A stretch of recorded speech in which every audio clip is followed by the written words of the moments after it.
Salut les KT, j'espère que vous allez bien. On se retrouve pour parler de Boruto avec le chapitre 57 qui va paraître au mois d'avril. J'ai pu notamment trouver quelques informations sur le futur chapitre de Boruto avec le site Otaku Notes, le lien est dans ma description. Cet article nous parle un petit peu des ambitions de Code mais aussi de Boruto et de Kawaki. Ce que je vous propose dans cette vidéo, c'est de lire l'article ensemble et ensuite de faire une analyse point par point afin d'éclaircir nos idées. Boruto chapitre 57 spoiler. Le prochain chapitre de Boruto se concentrera sur Code et son plan avec Eda. Code est déterminé à se venger de Boruto et des autres et nous savons déjà qu'il prépare un plan pour cela. Il va probablement utiliser Eda dans son attaque sur le village de Konoha. Pendant ce temps, Boruto et Kawaki vont également s'entraîner pour augmenter leur force. Kawaki envisage d'utiliser Code comme un réceptacle et sait que ce ne sera pas facile car Code est un ennemi redoutable. Et il ne faut surtout pas le prendre à la légère. Nous allons également assister à une réunion de tous les Kage dans le prochain chapitre. Naruto veut partager ses informations sur Code afin qu'il puisse trouver une contre-mesure efficace. Ainsi, chacun est occupé à élaborer ses plans pour sa sécurité. Code prend lentement de l'importance en tant que méchant et pourrait bientôt constituer une menace sérieuse à l'avenir. Il reste à voir comment Boruto et Kawaki coopèrent cette fois pour abattre Code. Comme on a pu le lire dans ce premier paragraphe, Code va tout simplement recruter Eda. Alors maintenant, est-ce que ce sera pour ses connaissances comme ça a été dit à la fin du chapitre 56 ou également pour sa puissance afin de prêter main forte à Code lors d'une attaque envers Konoha? Mais il est vrai que concernant l'apport du personnage d'Eda, qu'est-ce qu'elle pourrait lui apporter à Code? Tout simplement par rapport à ses connaissances, mais je pense qu'Ishigi Otsutsuki a notamment fait des révélations à Code, notamment sur la volonté des Otsutsuki, comment y parvenir.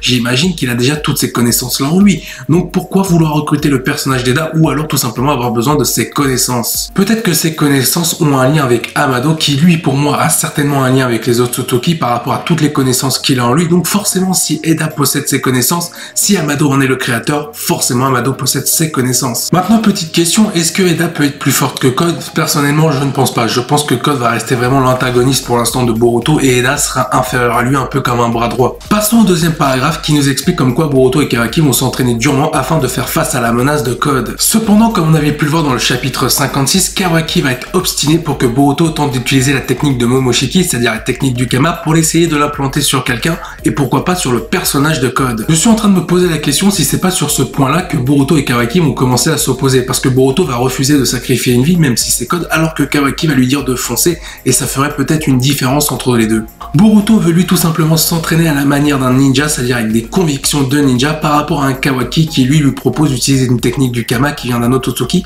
pour éliminer une personne, ce qui ne convient pas forcément à Boruto. Cela pourrait faire écho tout simplement à la première scène du chapitre 1 de Boruto, au moment où Kawaki et Boruto, quand ils sont adultes, s'affrontent. Boruto a tout simplement continué à croire en la conviction des ninjas en s'entraînant durement pour éliminer les futures menaces et peut-être en prenant le contrôle sur Momoshiki afin d'éviter que lui-même devienne une menace. Et en face, on aurait un Kawaki avec des convictions un peu plus dures par rapport à son passé et qui défendrait pourquoi pas l'idéologie de la technologie peut-être prônée par Amado. Il est temps de parler du troisième paragraphe avec notamment Naruto qui va organiser un conseil des Kage. Dans le chapitre 57, nous verrons donc cette fameuse réunion, donc je pense qu'ils vont statuer sur le cas de Boruto, mais aussi la situation par rapport aux Otsutsuki et notamment la menace face à Code et le Jubi. Je pense que personnellement, durant cette réunion, chacun va établir une stratégie de défense pour leur pays, ainsi qu'une stratégie offensive pour attaquer Code et le Jubi afin d'éliminer cette menace. Mais la plus grosse question que je me pose, est-ce que Naruto va accepter de parler du cas de Boruto par rapport à la menace qu'il abrite en lui, c'est-à-dire Momoshiki? Évidemment, si Boruto représente une menace pour le monde shinobi, c'est-à-dire pour les autres pays,